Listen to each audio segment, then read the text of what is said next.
So let's go ahead and get started.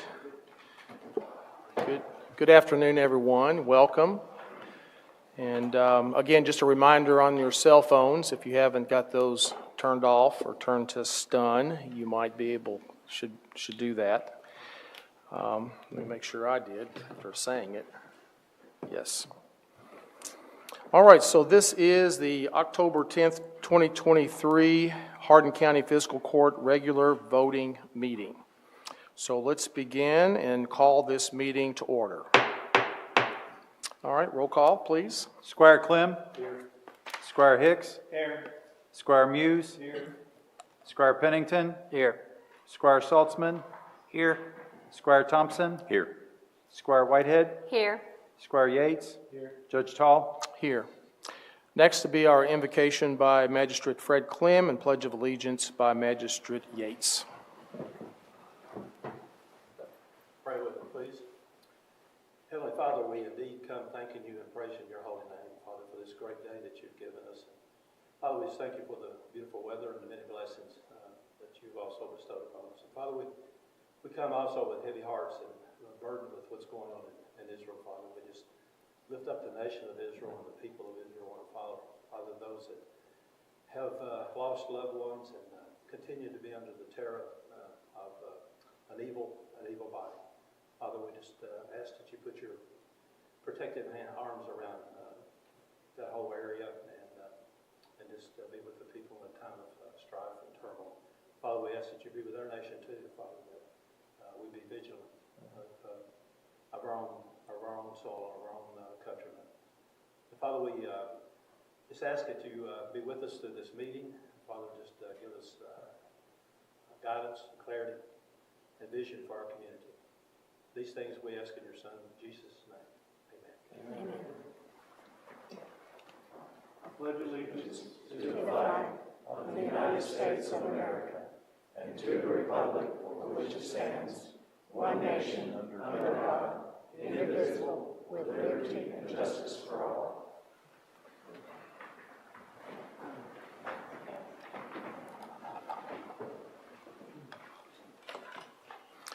All right, just a few comments. Again, thanks for joining today.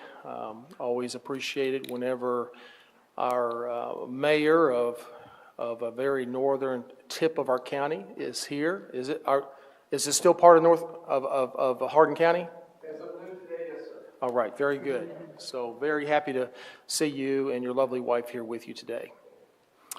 Obviously, all the other elected officials that are here, and I just appreciate all of you being here, and our department heads that are here today to give some reports. Just appreciate all of you, and of course my staff that's here, and just thank you all for being here and all that you do to put this together today. We have a great team here, much to do, but it's exciting times in Hardin County, right? So we don't have a huge amount of items on the agenda today, so I will review it quickly. Of course, we've got our minutes to approve, and then we have some various department reports to go over. We'll have time for any citizens' concerns or comments. We don't have any big ordinances or resolutions really to specifically vote on, so we have a few items in our consent agenda to go over and vote on, and then our typical comments at the end of this meeting. So that will pretty much cover it. So we'll just move right on into approval of a Hardin County Fiscal Court September 26, 2023 minutes. Is there a motion to approve? Second. Okay, there's been a motion and second. Any discussion? Hearing none, can we have a roll call? Squire Clem. Yes. Squire Hicks. Yes. Squire Muse. Yes. Squire Pennington. Yes. Squire Saltzman. Yes. Squire Thompson. Yes. Squire Whitehead. Yes. Squire Yates. Yes. Judge Tall. Yes, motion passes. All right, next on the agenda will be our department or office reports. The first one up is planning, and our director, Adam King, will present to us today, it looks like. Good afternoon. Good afternoon. Hello. All right, I've got, this will be the July and August reports from the Planning Commission.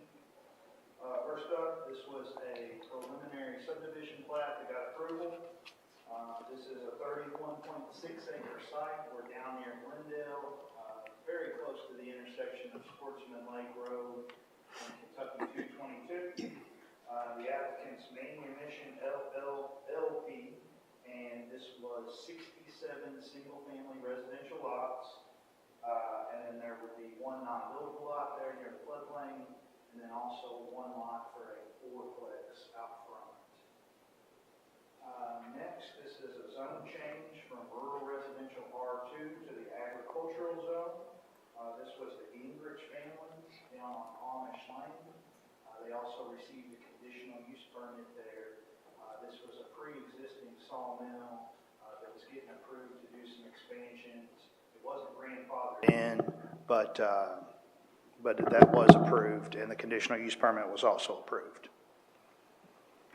Next will be a few items that went before our Board of Adjustment. So this is the Chandlers, and we're out on Salt River Road, a 33-acre site. They were approved for what's known as a permanent accessory dwelling. Again, that is to allow for 2 homes on one piece of property. So there you see the larger home, the 4,000 square foot home, and then also a 1,680 square foot home there. These are kind of providing some much needed housing with Blue Oval coming to town. You could supplement your income renting it as an Airbnb, but more oftentimes than not, we're really finding these are being rented or used by family members. Another one here, also a permanent accessory dwelling. This is the Helms out on Ridgetop Lane in Big Clifty. This one was a unique situation in that the existing 1968 home was going to be the permanent accessory dwelling there behind the proposed new home, 2-story, 4,800 square foot house. This is another permanent accessory dwelling. This is the Harts. We're out Bardstown Road, pretty close to the Nelson County line there, near Mountain View Estates Road. So they had an existing home, and then they were actually going to build a pole barn that was going to have about 600 square foot of living space there for a family member back behind the main house. And then one more, also out Bardstown Road. This is the Hawkins family, and we are out Bardstown Road just past Waco subdivision, Knoll Trucking there.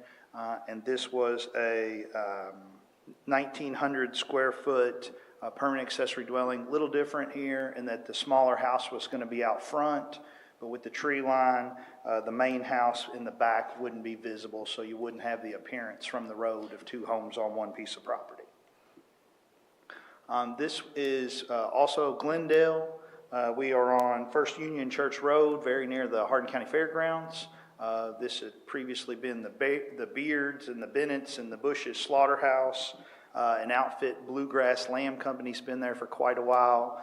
They were seeking renewal. You'll see in the photo there, they're also adding a covered canopy for the trucks to back in the front, and that was approved.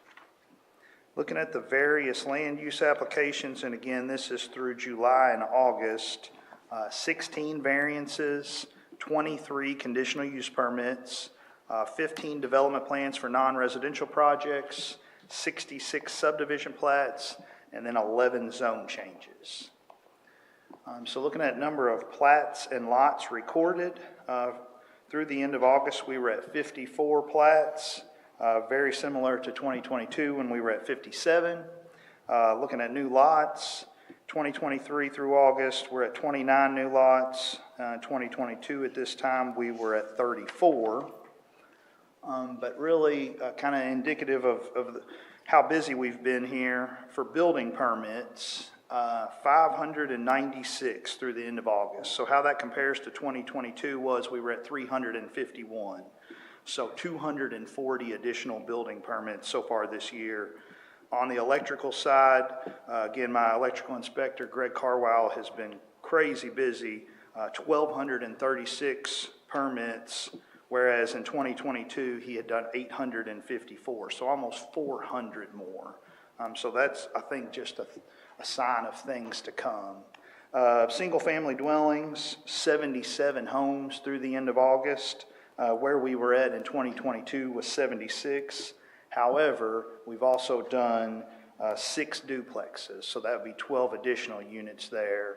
And I think you'll see, typically in October, mid-October, things are kind of slowing down. We've got 4 and 5 inspections a day. Right now, we're 8, 9, 10, 11 inspections a day. So things are really going, and again, I think the weather helps too. Inspections, finally here, 1,078 final inspections for the year, and then 231 footers for the year. And that's all I've got. Happy to answer any questions y'all might have. Questions? All right, thank you very much. Thank you all. Appreciate the report. Thank you. Thank you, sir. Okay, next is Animal Control, Director Mike McNutt.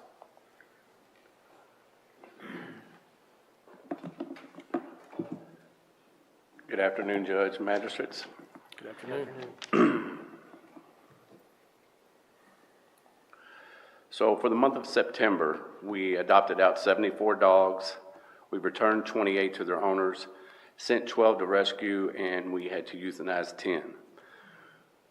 I'm going to divert away from how I normally do this because there's some numbers that are not reflective. For whatever reason, prior administration only wanted dog numbers. So those are strictly dogs. And there's always constantly questions about cats, so I just thought I'd give you a glimpse of what September looked like. We took in 156 cats. Of those 156, 102 were adopted into inside homes.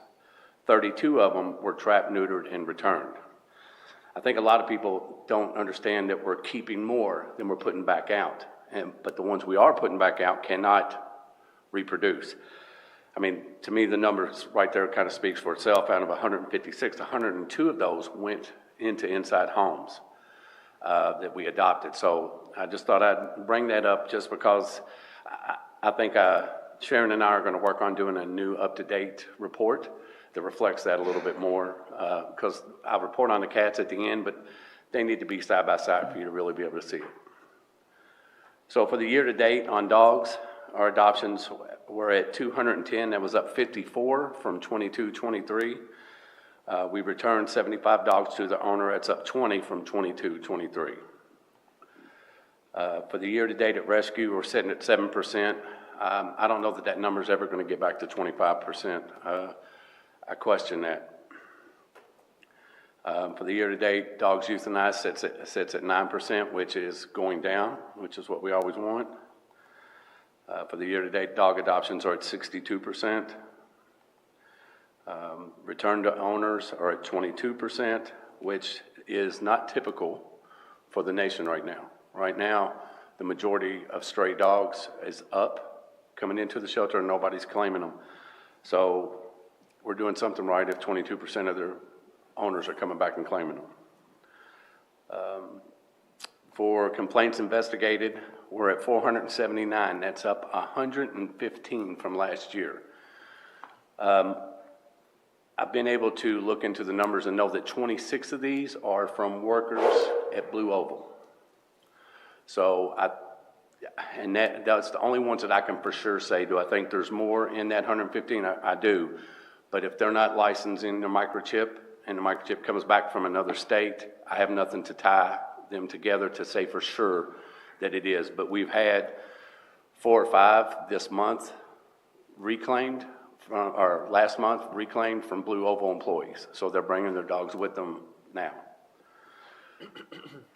On the pie chart for September, unincorporated is at 43% and incorporated is at 57%. For the year to date, 42% for unincorporated and 58% for incorporated. On the cat slides, for the year to date, the shelter live release rate, so that's dogs and cats, is at 92%. For just the cats, it sits at 92% as well. We recently received a national award from Best Friends. It's a plaque hanging on the wall. It just came in the other day, so I haven't really been able to promote it. But it's because in the year of 22, we were 90% and above, which we all know we were more like 94, 96%, but we received national recognition for it, which is a pretty big deal. The monthly shelter live release rate's at 92%. The cat live release rate is at 93% for the month. We saw 1,095 visitors looking for lost pets or to adopt. 88 dogs and 156 cats came into shelter during September.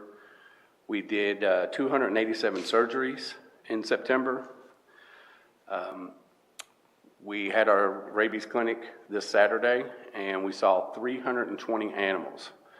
If you saw, it was bad. The judge showed up after the crush was gone, but when we showed up at 10, they were completely around the whole great big barn thing there, the pavilion. They were completely around it, and they were wanting us to start, but we can't start until the vet gets there. So that was, that all those dogs being that close together, it's nerve-wracking. But 320 animals is a lot for a 4-hour time period, and we're still totaling the money and everything, but right now we're roughly at $9,000 that we brought in. That's with the free vaccines. And the news enterprise was there. It's not in the paper, but it is on the online version if you go to read it. We had people from out of state come to us. We had people from Indiana come to us. So I would say it's a huge success. We're planning more to spread out the free vaccines across the county. If y'all have an idea of a place y'all think would be beneficial, something big enough where we could do these, especially considering it's getting cold, someplace inside, please let me know. Any questions?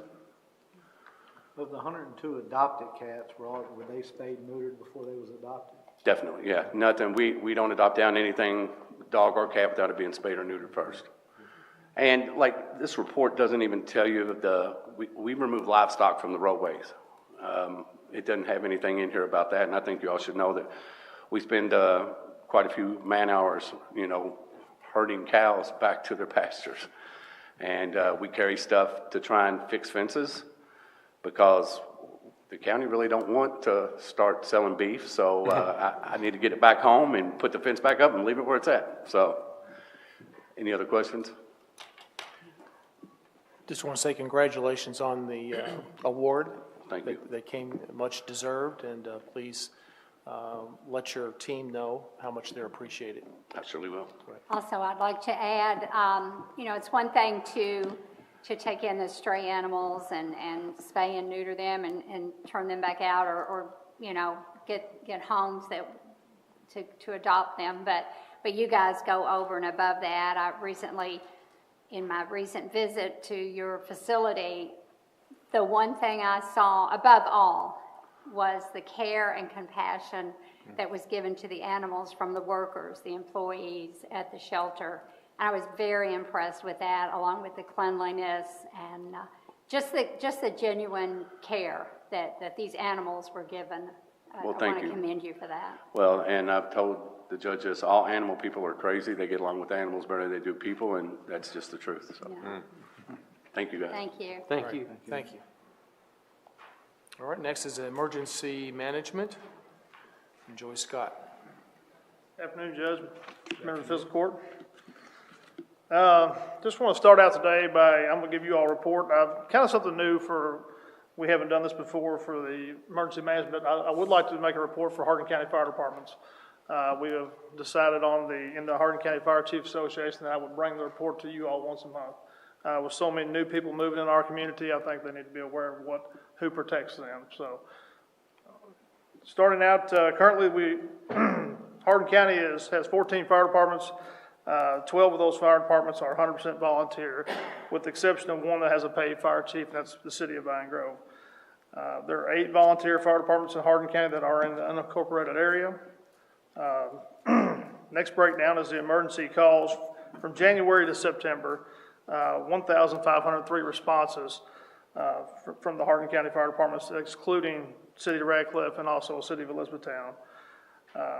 Training hours from January to September, which was really impressive when I done the numbers through the Fire Commission.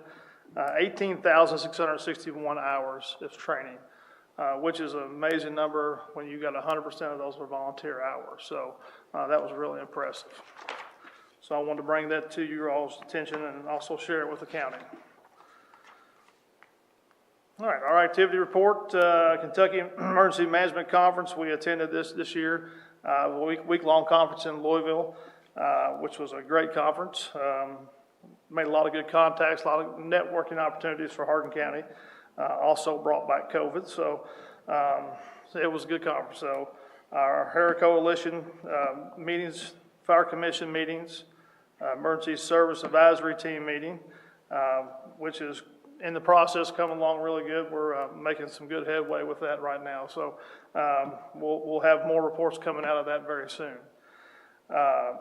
Safety committee meeting for the Hardin County employees. We actually done 2 department mock OSHA inspections. Myself and Richard did. Richard DeWitt, who is not with me today due to illness. Richard went out. We were really impressed. We went to the Hardin County Road Department, also Animal Shelter, and we're just very impressed with their safety. They're on top of it. We had very, very minimum infractions there, and I think they were fixed by the time we left. So very impressed with everything we found out there. So Hardin County's doing really good there. I'd like to mention something that's not on here. Mike McNutt and myself, we always talk about using your resources in the county. Mike came to me. He's got a project up in Louisville with a company called SOS, and what they do, they have medical supplies, overstock of medical supplies that we can save money on if we can. Mike wanted me to go and take a look, and he saved our department's EMS and EM office and a lot of the, actually, we got a lot of first aid kits for schools as well for free of charge. So Mike, thank you for that. So that was a big win for us there. All right, just a breakdown of what we've done year to date on a percentage-wise. Emergency responses was 20%. Training for our office was 35%. Community outreach, 5%. OSHA claims, we handle all OSHA claims for the county as well. And meetings was 25%.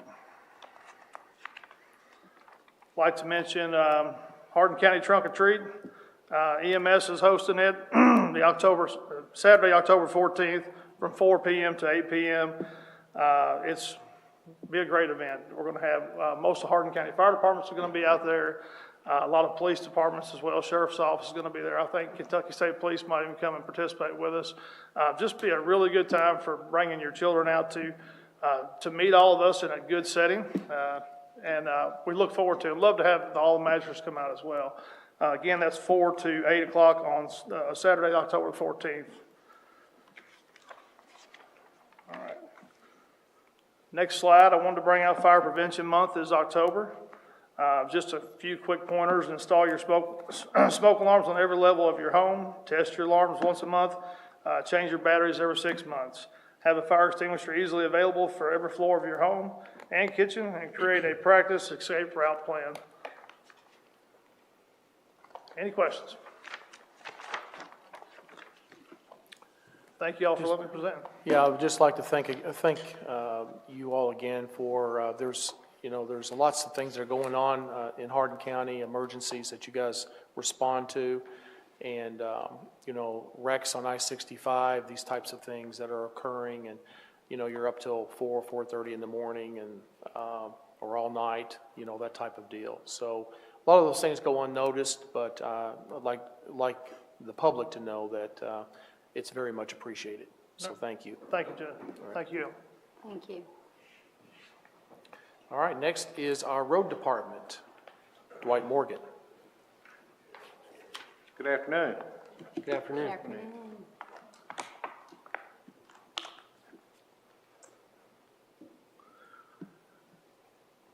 This is our year-end report. I just kind of went back through our 22-23 work year, put some things together. I've got a couple slides. It's got quite a bit of information on it. This first slide is a piece of equipment that replaced a John Deere tractor with a vertical horizontal bush hog on it. This is our new mow trim machine. were getting trained on this particular day. But that piece of equipment will take care of approximately about 1,100 miles of county roads. So it's very, very important we keep that out every day. This was something kind of new for our department. This is a bridge deck replacement. It was on Thomas Road. I think most of you will probably aware that when we do bridge replacements, we're talking about months of replacement, maybe up to 3 months on total time. This was 3 weeks. So I was very proud with our department, what we were able to handle, and how we attacked the situation, and I think most people were pretty happy with the outcome.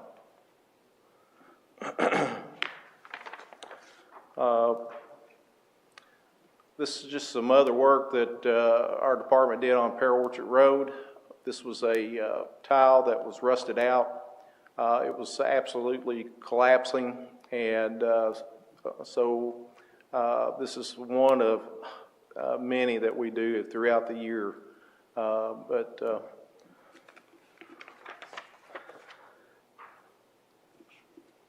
This is one of two of our snowstorms that we worked this past winter. It wasn't as busy this past winter with that type of work going on, but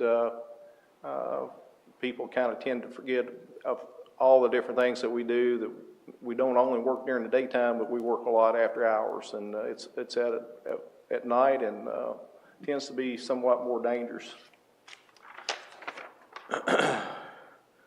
This is a chainsaw safety clinic. It was put on through the Kentucky Technology Transfer Program. Many of you probably have attended some of their classes. Last year we hosted with the city of Elizabethtown. This year we hosted ourselves. We got 2 of our employees paid for that clinic by doing that. The gentleman that's hosting that, he's just got a load of talent, and he has so much background, just basically a lifetime. He's worked for Husqvarna as one of the companies that he's worked for in years past, but he's a very hands-on person, and I think each one of our department employees have been through this training, which has been extremely helpful for our guys. And this is just one of many windstorms that we had. This is actually our cell site that blocked 911. It was one of their cell sites.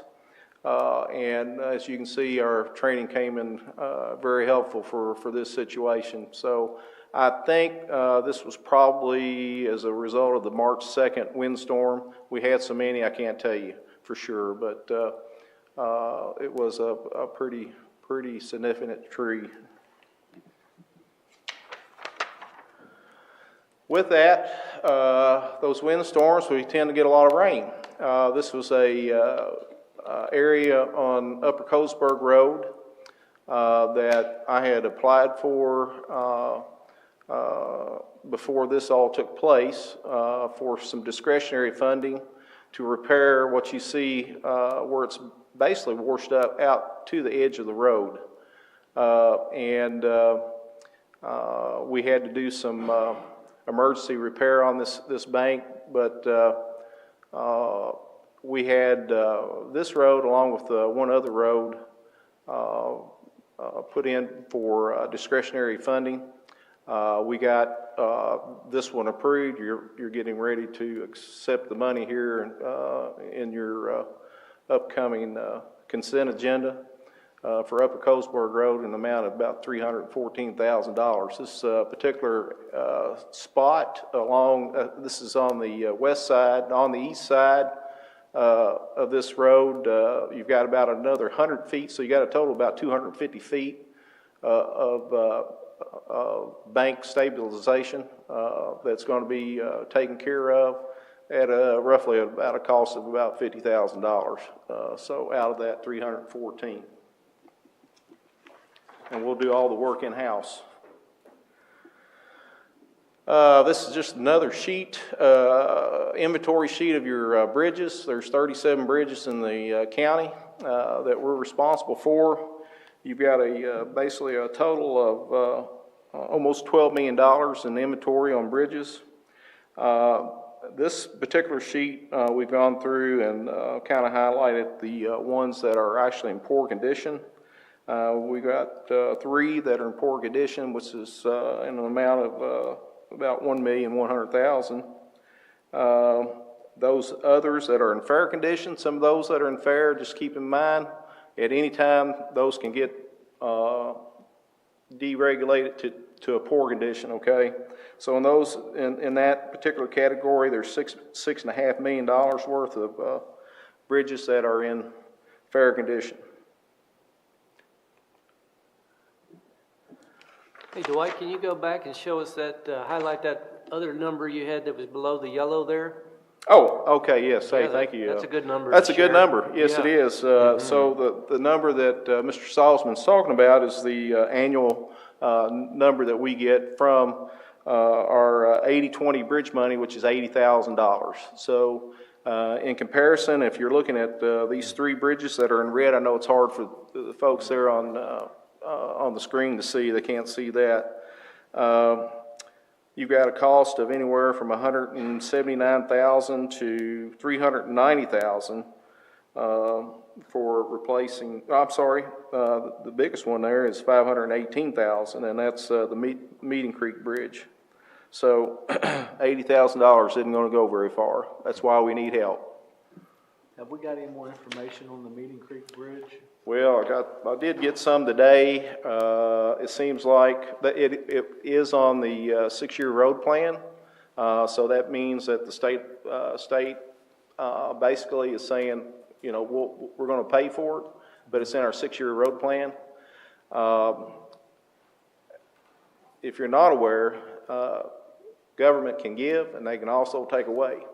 So I was told today that there's some other folks trying to get into our pot of money, and I will tell you that our state senator is trying to keep that from happening and trying to keep this bridge on that 6-year road plan list. So,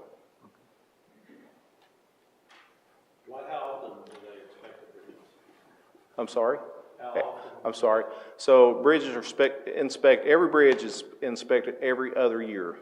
So they'll inspect half of them this year, the next half the following year, and we get a report on those every year.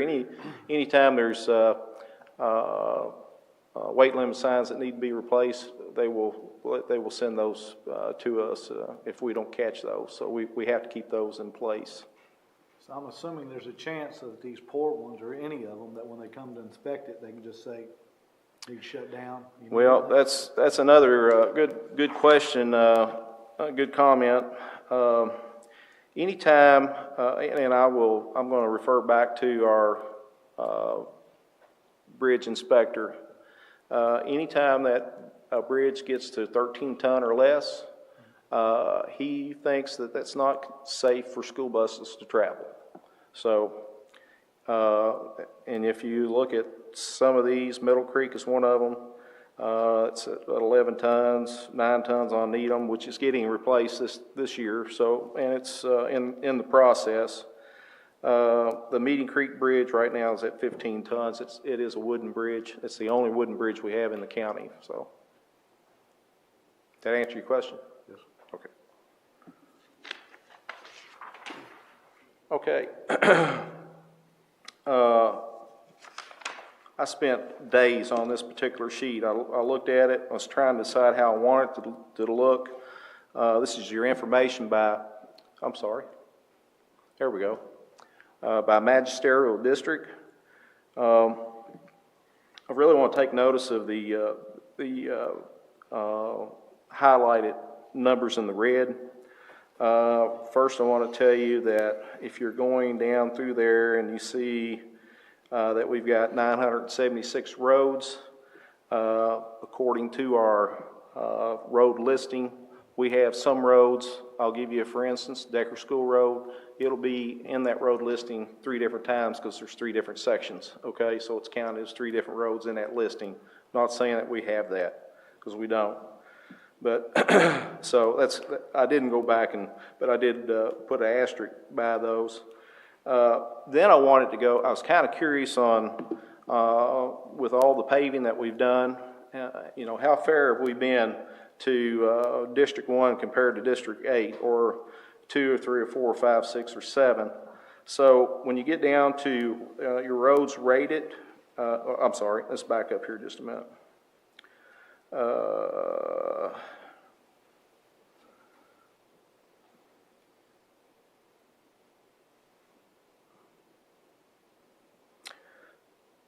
Yes, so let's look at total number of roads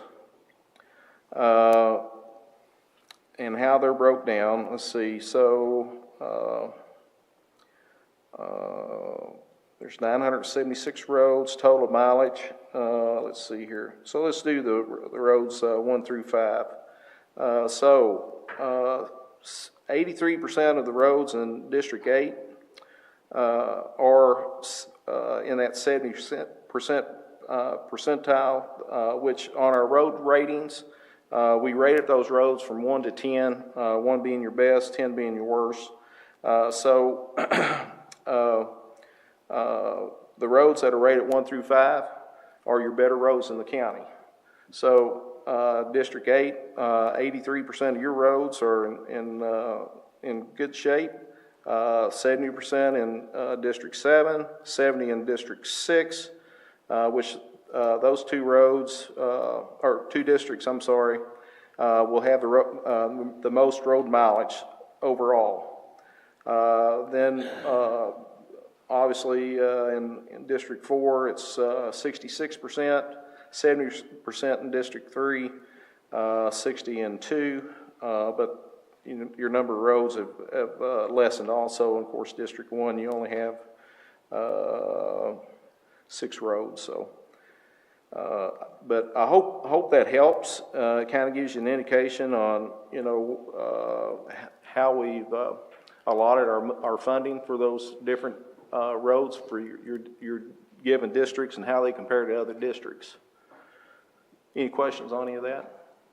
Well, since I don't have very many roads in my district, I just think we'll just pave all them and make everybody happy. There you go. There you go. Everything will work out fine. Won't even cost much money. What date did you do this report here? Was this after Cozy Acres or before? It was before. Okay, so that number is a little. I think that's right. Yeah. So I think that's right. Time gets Cozy away, Acres so I don't. has been done, so that's. Yeah, I don't remember. Yeah. Okay. No worries. So, given all that said, we've got less than 30% of our roads that are rated 6 through 10. So, we've come a long ways, but we still have a long ways to go. Any questions on that page? All right. Thanks for that information. Hey, you're welcome. Excellent. So here's your asphalt paving history, starting in fiscal year 17-18, going through 2022-23. In 17-18, we basically did the same amount that we did in 18-19, and there wasn't a whole lot of difference between 19 and 20. The road mileage was somewhere between 20 to 31 miles, with, you know, an average of 12 to 14, well, basically about 14 roads being resurfaced. Then we get to 2020, and we got 46, a little over 46 miles resurfaced. Now, with that being said, there's a lot of infrastructure that has to be replaced, unless you just want to pave over it and then come back and fix it later.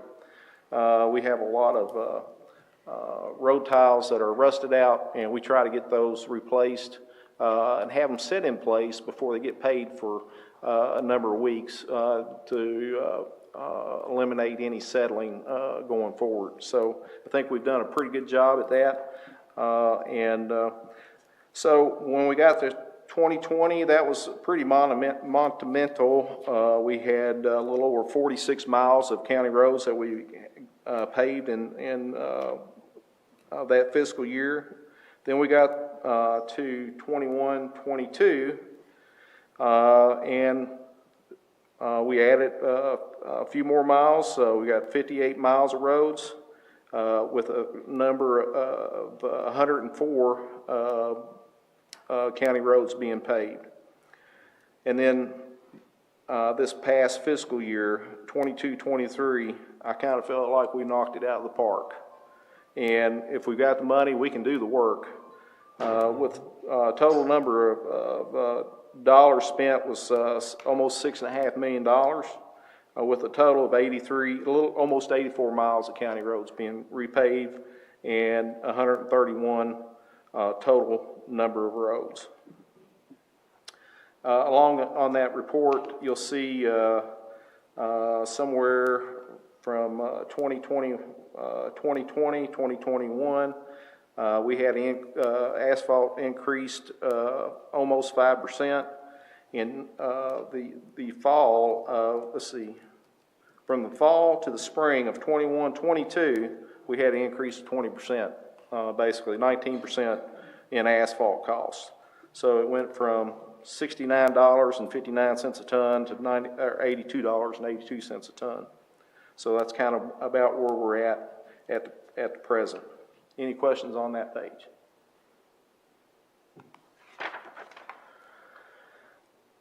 This next slide just gives you an indication on the total dollars in inventory that we have on county roads at a cost of resurfacing of $43.5 million. That's where we're at. Any questions on that page? And here's your budget for 23-24, so don't expect this same report next year because I don't have the funding unless you get me some. We've got a total, it's showing $1.6 million. We found out that our asphalt, rubberized modified asphalt grant, we did not receive that. That's going to be $227,000 less, a couple miles less. Unless we come up with something in our budget where we haven't spent it someplace else. So you're going to probably see somewhere around 17 miles this time next year that was done. But the good news is we got some bonus money. It was $314,000, and there's a lot to be said about that. So, and it's going to go to a road that is very deserving and some repairs that needs to take place. Any questions? I wanted to point out at the beginning of your, or actually 2 slides back, from your first numbers, it was looking like $37,000 of mile. No, that next one. Too far. Too far? Yeah, next one. So 2017, 2018, that math is equivalent to about $37,000 per mile based on the asphalt costs, and then the most recent one is roughly $86,000. So that's a pretty huge increase in cost. More than double. Yeah, something don't look right on that.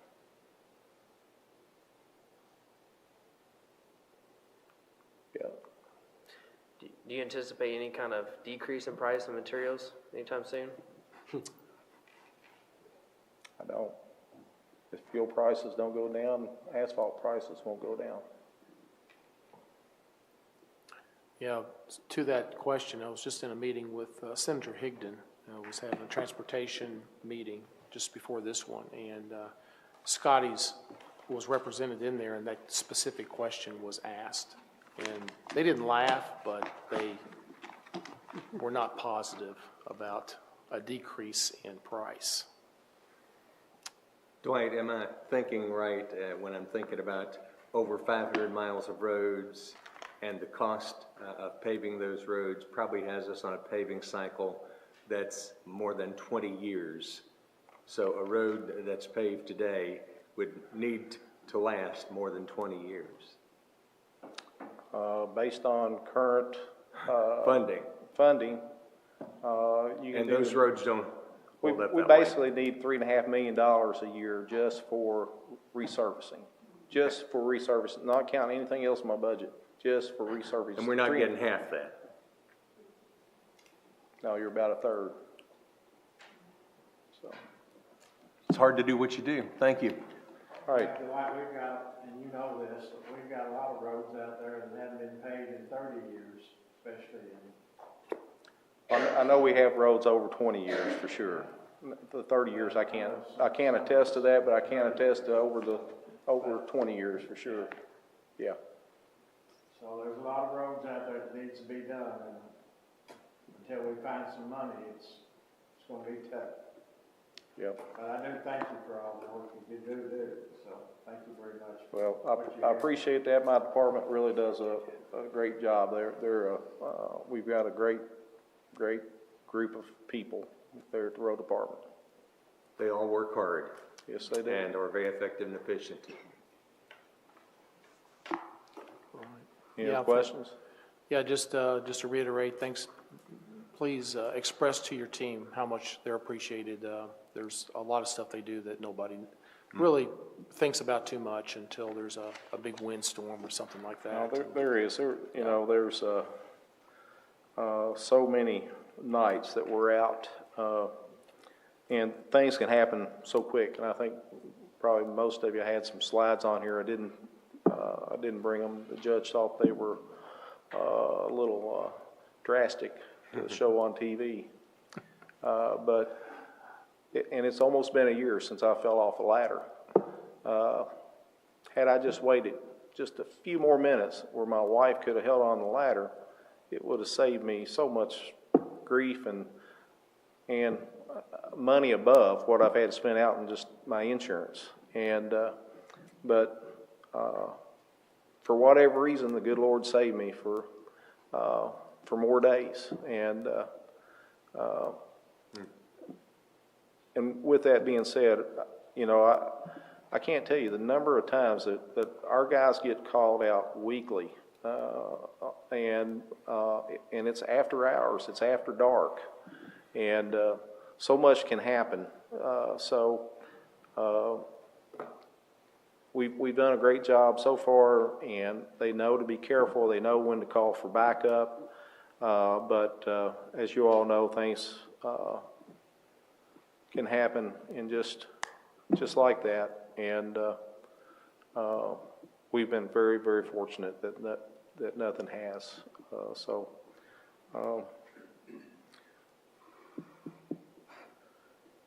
Yeah, they put their lives on the line more often than not. It's when you're dealing with down trees and windstorms, Fred, you know as well as I do. You've got multiple trees that are clustered to get together as they fall, and you've got all these limbs that still have pressure on them, and you don't cut that in the right way. And if it happens to hit you, I think I forget our instructor that did our chainsaw safety class, that most people, when they're killed by a tree, it's with a limb or a tree that's less than 9 inches or 8 inches in diameter. So you're not talking very big.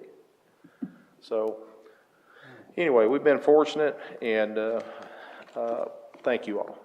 Thanks. Thank you. Thank you, Dwight. I'm glad you're doing good.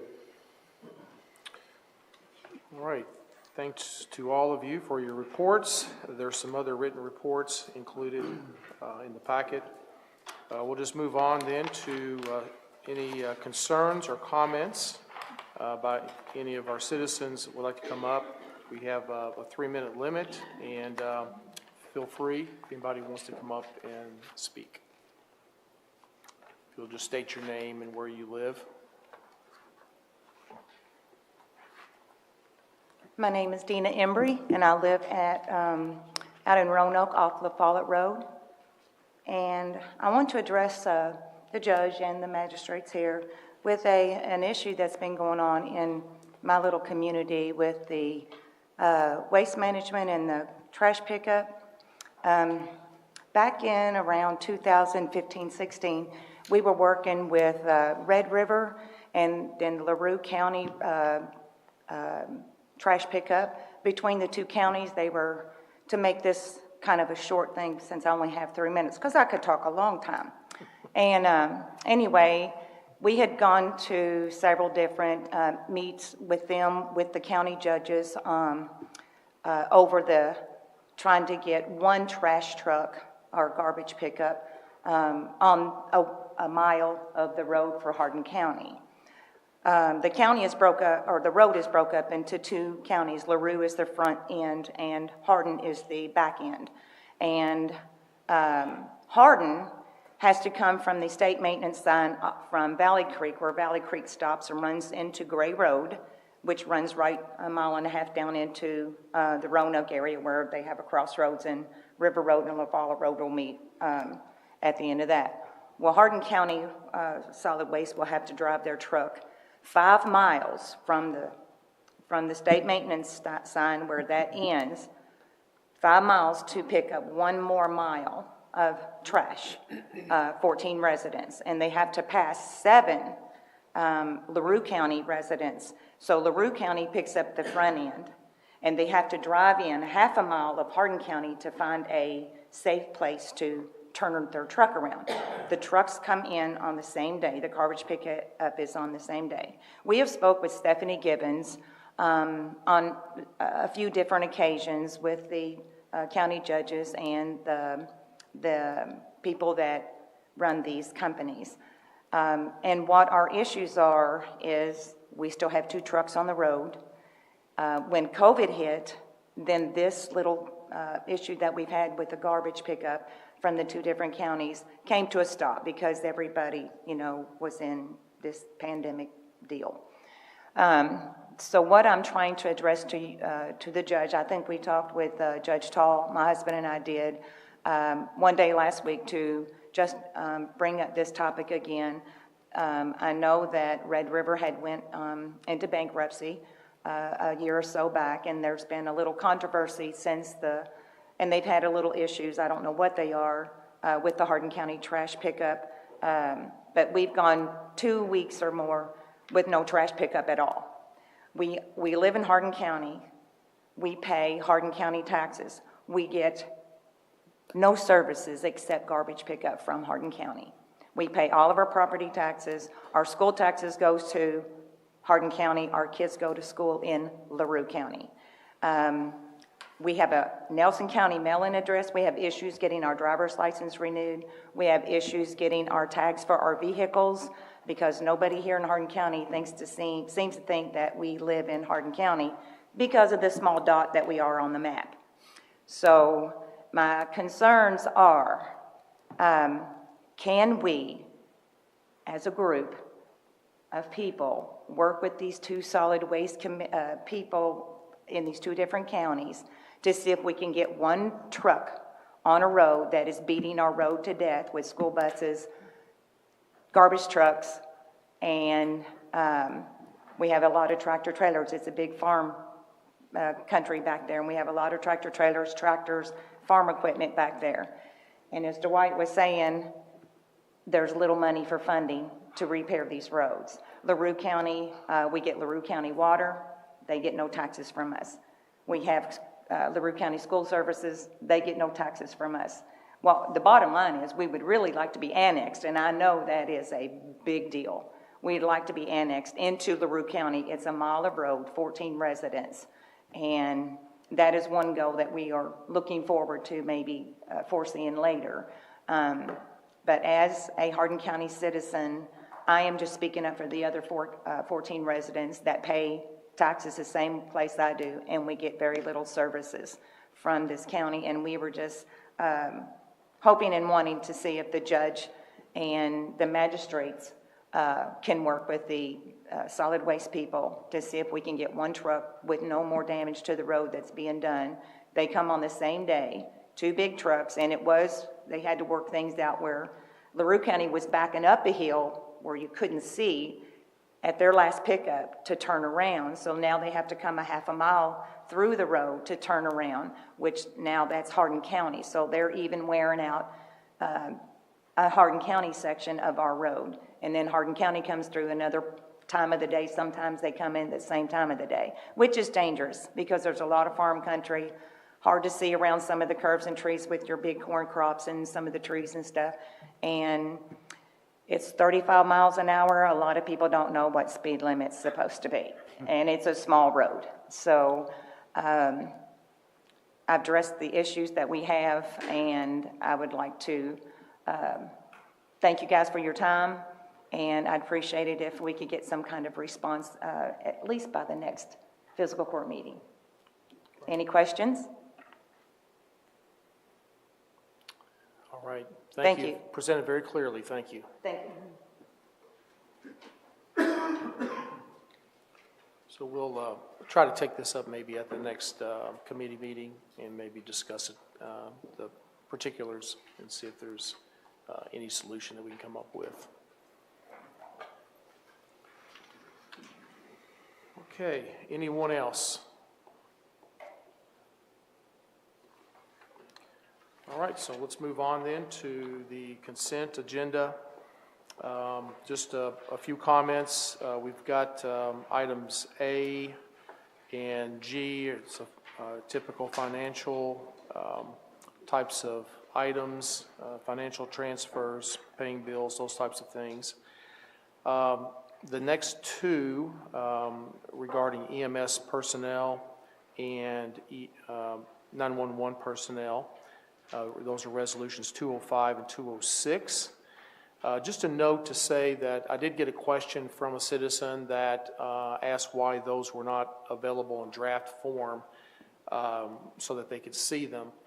The only resolutions that we are not putting in draft form are personnel issues. Okay, so that's the reason why if you tried to see those or try to look up those resolutions, you weren't able to see any link. Then there's resolution 207. This is related to an approval of energy efficiency and conservation block grant. And we're looking at getting some possible money out there. Megan McDougall and our coroner and EMS folks kind of put their heads together to come up with some possible ways that we could have more energy efficiency in their areas. And I think it really kind of boils down to some old heat pumps maybe, that type of thing. Yeah. So hopefully, so this resolution is basically saying we're going to go after that money. Resolution 208 is related to approval of a memorandum of agreement for this for the Upper Colesburg Road. This is the $313,500 approximately that Dwight was talking about. So just saying we're going to accept that money. Okay. And number 209 is related to an update to our Solid Waste Appeals Board. It's not a board that really meets very often or anything, but we needed to get that updated. And so this is approval of Kenny Muse, Kenny McCarty from Platform, is that right? And then David Thomas, citizen out in the county, to Solid Waste Appeals Board. And then the, let's see, Resolution 210, I already mentioned that one. And then 211 is related to approval of a solid waste job description for a coordinator position so that we can post that. So, yeah, so that's all the items in the consent agenda. Is there a motion to approve this consent agenda items? Second. Motion and second. Any discussion? Hearing none, can we take a roll call? Squire Clem? Yes. Squire Hicks? Yes. Squire Muse? Yes. Squire Pennington? Yes. Squire Saltzman? Yes. Squire Thompson? Yes. Squire Whitehead? Yes. Squire Yates? Yes. Judge Tall? Yes, motion passes. All right, so that concludes the business part. Let's go on and move on to comments. As you can see, our county attorney is not here. She, if you didn't know, was in a bad automobile accident, I believe on I-65, and her and her husband, and they are doing okay. Yes. And if you want to give an update. Hey, she was on her way back up 65, about 20 minutes from her house. There was an accident that she or Dennis, her husband, were at fault, but it was an injury accident. They weren't injured, thankfully. They're recuperating at home, shaken up, cuts, scratches, abrasions, that kind of thing, but no serious injury. Yeah, that happened Sunday evening. Yeah. Thanks for the update, and definitely thankful that they weren't injured. Do you have any other comments? Thanks for making it easy when I sit in. I appreciate all of you for that. All right, thank you. Our county clerk, you have any comments? I'll just say a couple of quick things. Miss Emery, I think it slipped out. She had mentioned her vehicle tags. We sometimes see issues in our office, vehicle tags and voter registration on those border communities, those border roads. We try to fix all of those. The postcard that you all receive as individuals that has my name and my address reminding you to register a vehicle are not mailed out by our office. They're not created by our office. They're created by the Department of Revenue. And we work very closely with our PVA and the Department of Revenue to make sure any mistakes are corrected. So I'm going to track her down to make sure that we're working with her on our vehicle tags. It is absentee ballot time. As of close of business today, the Hardin County Clerk's Office has issued 635 absentee ballots. That includes 17 what we call FPCA. Those are our overseas military folks, and sometimes those are overseas students. And we're pretty excited. We've had 124 returned. So we're tracking pretty good with that. We encourage people to get those ballots back in time. They must be back in the clerk's office by 6 p.m. on November 7th. The last date to request your absentee ballot is the 24th of October, but get it in early. You qualify if you'll be out of town on election day or the 3 early days of voting, or due to age, illness, disability, or if you're a woman who's pregnant in her 3rd trimester, or if you have surgery scheduled. But contact our office or visit govote.ky.gov. Thank you. Thank you very much. Magistrate's comments. Magistrate Chris Yates. I don't have anything. All right, thank you. Magistrate Kenny Saltzman. I just have about 4 legal questions that I needed to ask real quick. No, I don't have anything other than I wore pink today for breast cancer awareness just this month. Just remember, ladies, to be aware of that, Right. and men. Thank you. Magistrate Patsy Whitehead. Yes, I also wore pink today, so in honor of breast cancer awareness, and I just want to stress the importance of mammograms to all of women, and just, you know, my heart is with a few of our friends that some of us know right now that are actually going through some experiences right now during this time with health issues that some county employees that I think we're all keeping in our prayers, and in honor of Breast Cancer Awareness Month, want everyone to know that they're in my prayers, not just this month, but every day. And just remind folks that the next Resources and Community Support meeting is Monday, the 16th, 3:30, and the public is invited. Thank you. All right, thank you. Magistrate Fred Clem. I want to express same sentiments as Patsy and Kenny were expressing, especially tomorrow morning. Let's be prayerfully in thought of one of our own.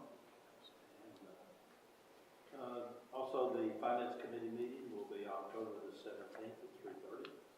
And a reminder, one, that the next Town Hall Forum will be October the 30th at 5:30 at Upton at the Community Center. That's all I have, Judge. All right, thank you. Magistrate Aaron Pennington. I think Fred forgot something again. I'm drinking drive, I'm texting drive. Come on, Fred. And I have nothing else to say. Thank you. It's working. We remember. Magistrate E.G. Thompson. Let me just announce to you, if you don't already know, that the Glendale community will be hosting the Glendale Crossing Festival Saturday, October 21st. Some of the roads will be closed as early as 7 a.m. There'll be over 400 booths, as I understand it, and the parade is to be at 10 a.m. With many interesting things in that parade. A lot of people enjoy it. Encourage you to come out and participate and enjoy the fun and the weather this fall. Another reminder to people, share the road. We're still in the middle of harvest season, and just as was mentioned by Ms. Embry, the roads are heavily traveled by large equipment, and you need to be careful with your speed and watch out for them and share the road. Thank you. Thank you. Magistrate Larry Hicks. I just want to thank Ray for remembering Israel with all the stuff that's going on there. I would just ask everybody to pray for Israel. All the slaughtering that's going on there with the women and babies and children. And just pray for Israel. Pray for our country. We're in bad shape here too. And I just lost a good friend Monday. I just left my prayers up to Alan Edwards' family, a long time friend, grew up together, and a businessman here in Hardin County, and he will be missed a lot because he did a lot for Hardin County. Thank you all. All right. Thank you. Magistrate Kenny Muse. Just a reminder, the next Public Works Committee meeting will be Wednesday, October 18th, 3:30. All right, thank you. And of course, we do have our next fiscal court meeting will be October 24th, Tuesday, and that's at 5:30 p.m. right here. And I believe the Glendale parade's already been discussed. That's coming up October 21st. Look forward to that. And of course, this Saturday, EMS trunk or treat 4 to 8. So just reiterating that one because that's going to be a pretty big deal. There's a lot of that's going to be big, I think. So looking forward to that. And I think that pretty much wraps it up. So is there a motion to adjourn? So moved. Second. Any objections? Hearing none, meeting adjourned.